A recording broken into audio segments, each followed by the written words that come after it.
Okay, good morning, everybody. Hope everybody's doing well. Happy Tuesday for those that are tuning in live, for those that are with us another time, happy whatever day it is. We've been talking a lot about this idea of be, about our quest to go deeper than just the surface. When we're going through life, I think one of our greatest risks in life is not simply investing money in things that don't make sense. It's not simply investing the resources that we have and not getting a return. Wasting our money, or even wasting our time the way we would think it. It's not just that we've wasted hours watching things that are just distracting us. It's so much deeper. One of the greatest risks that we have is when we are dedicating our lives to things, or we're spending our lives pursuing things that are not fully tapping into our real needs, that are not aligned with our be. To get there, we discussed this concept of doing the work. This is hard stuff. This isn't easy, which is why a lot of people don't do it. It's just not easy. It's just not easy. It takes a long time for a person to become sensitive enough to where they're able to understand themselves at a deeper level. But it's the work that we have to be focused on. It's the work that we have to be going through. Well, how do we do it? So we discussed it in a whole bunch of ways. And I want to sort of delve in today and really take it to the next level of what we're talking about. We discussed this concept called ideal day and eulogy, trying to hack the system of our brains. When we try to put ourselves in a situation at the end of our lives, a lot of the stuff that we care about during our lives, our image, it's not possible, it's going to be weird, all that stuff goes away. So if you just write your eulogy, you're sort of hacking a lot of the blocks. A lot of the things that we want to be doing every day, but don't think we can be doing every day. So if you can just put your ideal day together, you can hack it. And then ultimately what you're doing is getting to a place where you're trying to get underneath the surface. But in the process of getting underneath the surface, we're doing this for a specific reason. That's what I want to talk about today. We're doing it because what we're trying to uncover as we go underneath the surface is we're trying to uncover our deepest needs. Every one of us has wants and needs. And if we can't tell the difference, we end up running after the wants because wants feel more urgent. The kid wants the toy. He doesn't need the toy. The student wants an A. The hardest part, I think, about students, to be honest, and for those of us who've gone through educational experiences, especially high-pressured ones, especially when you were younger, and then you look back 10, 20 years later, you almost could laugh at yourself for how seriously you took school, how incredible, how much more important that grade was than it actually was. You have to learn things. There's no question that knowledge is critical, but the grade, it's the hardest thing to digest. And I find it to be the hardest thing to deliver with my children. I'm looking at my kids and I'm like, just study. It doesn't matter. But I can't say that because they won't study, because the grade is the carrot you use for kids, because kids only understand consequence. How many times in life we have wants, but they're not our needs. The difference between what I want and what I need is critical. Remember, needs come from your be. You need to be who you're supposed to be. We want a whole bunch of things that we think are going to get us there. Now, let me just make sure this is clear. The want is like the shell around the be. We want the thing inside, and we don't know how to get the thing inside. So we assume the way to get the thing inside is to get the shell that everyone else has. For example, a person needs to feel connected to other people. We'll get to that in a second. The need is to be connected. Now, if you're a bar mitzvah boy or a bat mitzvah girl, and the way you felt that level of connectedness, let's say, which is a real need, the way you felt that connectedness is when you hit your milestone, you are surrounded by family and friends. And now you're in the world of where everybody is ultimately in their homes and you're living in the place of a virus. What ends up happening is you look around and now you can't satisfy your needs. Because the shell of how you do that is through a bar bat mitzvah party. Going to shul and reading, and then ultimately everybody's wishing you mazel tov, feeling surrounded by the embrace of your family and friends. So now you're not after the party, you're after the feeling of importance, which is significance. You're after the feeling of connectedness, which we're going to get to in a second. These are real legitimate needs that a human being has. A human being wants to feel connected to people. A human being wants to feel significant. There are human needs that we have that a 13 or a 12-year-old kid wants to feel, and the shell that they felt it in was the party and the service. And now the virus hit. What happens? Well, if you're living in the world of wants, now the kid's messed over. If you're living in the world of needs, you sit back and go, okay, you can't deliver the needs the typical way. How do we redo it? How can we deliver the love in a different way? Could the kid feel it through drive-bys and everybody pass by and say, we love you? Could the kid feel it through Zoom? Could the kid feel it, whatever? Could the parents overemphasize? Can you use a different want, a different shell to deliver the same need? That's the distinction of life. That's how some people are always in the past, some people are always in the future. If we want to get to our B's, which is where we're heading towards, we need to be able to distinguish between wants and needs. What I want is my job, my this, my that, the stuff of my day. But why do I want that for? Because I want that because it's delivering for me an inner need.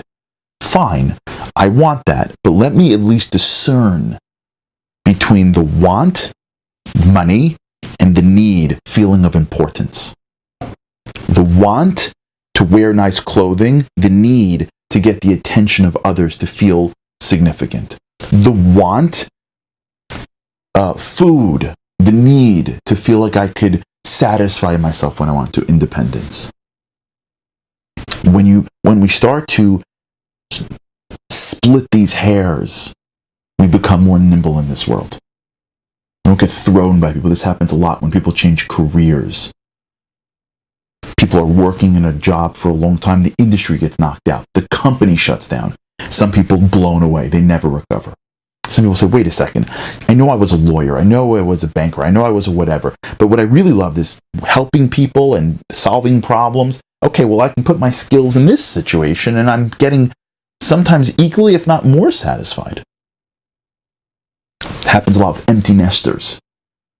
Parents that spend their whole lives parenting. Now the kids grow up and they get married. You don't stop being a caregiver. The need to caregive, the need to be connected to others is still there. We just got to change the shell, change the want. Now as opposed to I want them in my house, I want to connect to them in other ways. That's how some people adapt and some people never adapt. Some people intuit that behind every want is a need. And some people don't get that. They live in the world of want. And if they don't get their wants, they collapse. If they don't get what they want, they can't see anything but what they want. This conversation is a follow-up to what we've been talking about. And for those that are joining us for the first time, thank you. Just go back a few weeks if you want to catch up. If not, you'll follow what we're doing now. It's the idea of finding your B. It's the idea of that ideal day. Right? We're like I said yesterday, we're in search of excellence. We're in search of meaning. And the way you search meaning is you use new tools. So if you want to dig a new hole, maybe a shovel will work. If you want to build a home and you need to build a foundation, you need a jackhammer, you need a truck. And I ask my kids, I don't know the different one, bulldozers. I don't know what those things are with it, like, not the single thing, you know, that I don't know what they are. You know what I'm saying about? Like when the truck comes and like just pummels the ground. The pummeler, I guess. The bigger you want to build your foundation, the more tools you need. Well, the tools that we have for wisdom is called distinctions. You ever studied a page of Talmud? That's all that's going on. That's why some people study Talmud. They're like, what in the world is going on here? Like, what's the difference?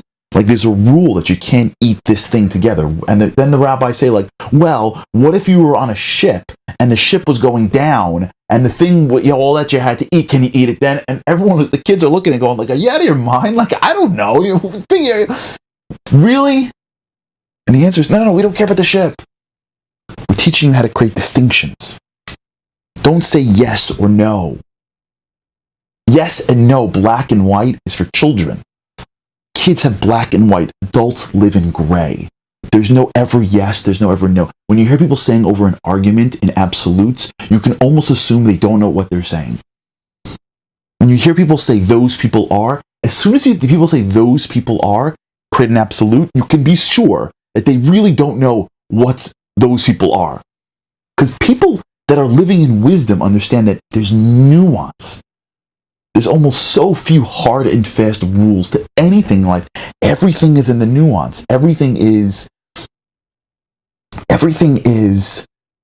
distinguishable.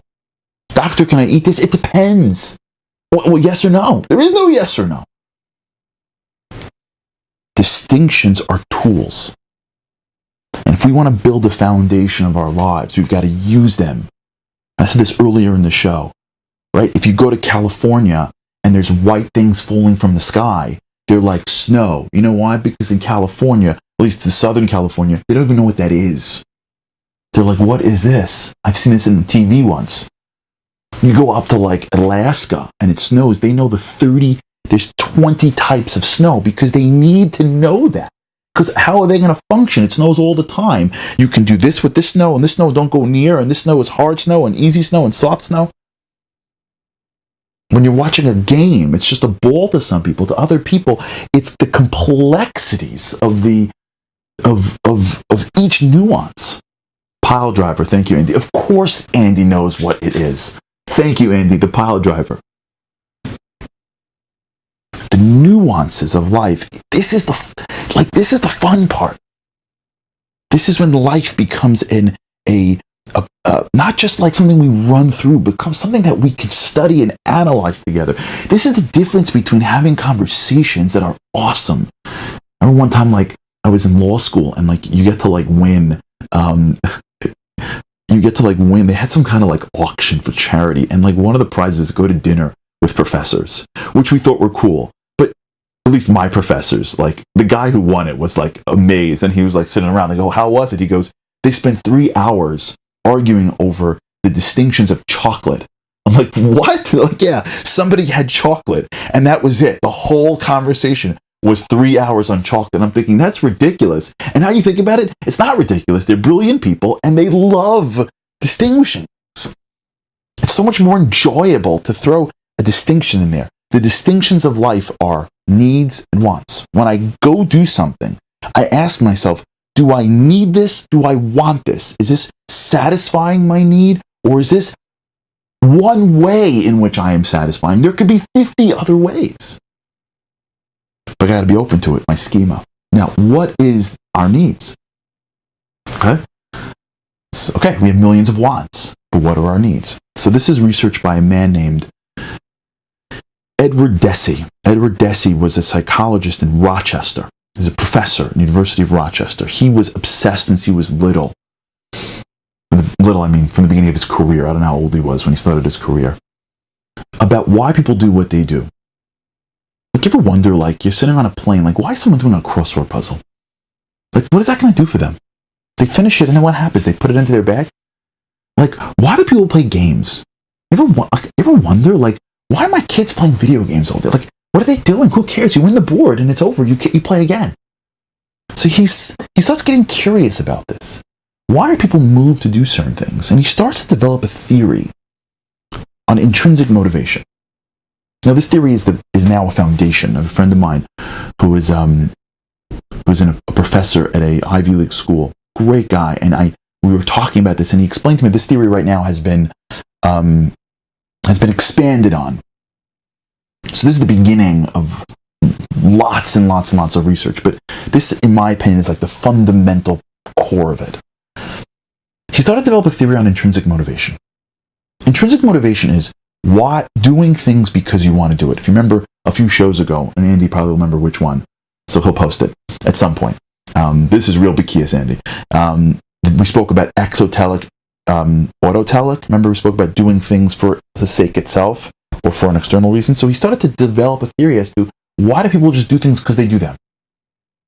Intrinsically motivated. Not because you're getting paid, not because you're getting fame. You're doing it because you want to do it. What drives a human being to do that? He teams up with a guy named Richard Ryan, and they develop a theory called the SelfDetermination Theory. For those of you, I'm sure you've studied this before. SDT, Self-Determination Theory. There's an author named Daniel Pink, wrote a whole book about it. Oh, he's got it, The Art of Flow. Of course he's got it. This is the joy. For those of you with me on Zoom, one of the benefits of Zoom is you get Andy Boltax. Andy Boltax posts every few seconds. He's tracking. I'm sure, and you got to do this for Facebook as well. So they developed this theory together called the Self-Determination Theory. And basically what they say is that every human being has three basic needs. Needs. Not wants, needs. If you're satisfying these needs, you're going to do the thing because you want it. If you're doing something that doesn't satisfy at least most of these needs, you're not going to do it unless somebody makes you do it. Makes you could be, I'll give you money. Makes you could be, I'll punish you if you don't. Whatever it is. What are the three needs? So they broke it down to three core needs. Competence or mastery, autonomy, and connectedness. So let's break it down one at a time. And then we'll start to develop this for the next, hopefully, few days, because what we're going to hopefully go to together is realize that these psychological needs are really spiritual needs. But we'll get there. What are the three basic needs? These are psychological nutrients. You have a healthy dose of these three needs, you feel good. If you don't, you don't. You feel empty. The first is competence or mastery.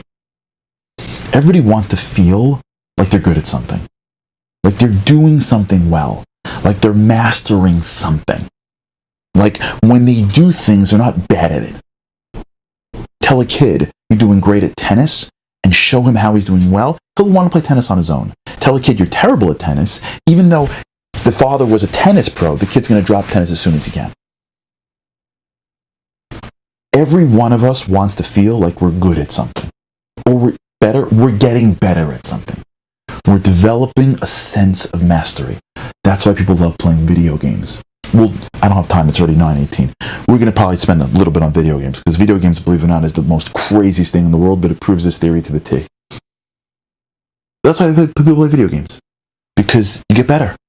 The boards are designed to get you a little bit good at something, and then they make it hard, but not too hard. And to get through the boards, you have to get better. You have to achieve a certain level of mastery. And the hit that you get in your brain for achieving that level of mastery feels amazing. Everyone needs to feel like they're mastering something, like they're competent at something. 2 is connectedness. Everybody needs to be connected to other human beings. We're not meant to live alone. And I don't mean physically alone. I mean spiritually, emotionally alone. We need to connect. We need to be giving. We need to be understood. People don't feel understood. They feel like they're not connected. Connectedness is a basic human need, which is why we like playing games with people. Which is why people will pay hundreds of dollars to go to a stadium to watch a game when it's freezing cold and beer costs $20 when they can watch in their home. Because being connected to the crowd and the stands feels so much better than watching it alone. And the last thing, everybody needs to feel autonomous, independent, in control. Your life is being directed by somebody else. You have some measure of control, which is why we do think sometimes, even some people unfortunately hurt themselves when they feel out of control, because at least they control the pain in their own body. That's one of the basic foundations of man's search for meaning. When Viktor Franko realized in the concentration camps of Nazi Germany, they took everything from him, but they could not control his response to challenge. Only he can control how he responds, and that little bit of control made him human. Competence, mastery, connectedness, and autonomy. Look through your days today. Look at the things you want and see if you can find in everything you want these needs. Because when we start to look at the world from wants to needs, things will make more sense and we'll go deeper to figure out who we want to be. All right, awesome. Thanks so much for tuning in. Have an amazing, amazing day. And with God's help, I really hope we get to see you again tomorrow. Have a great day.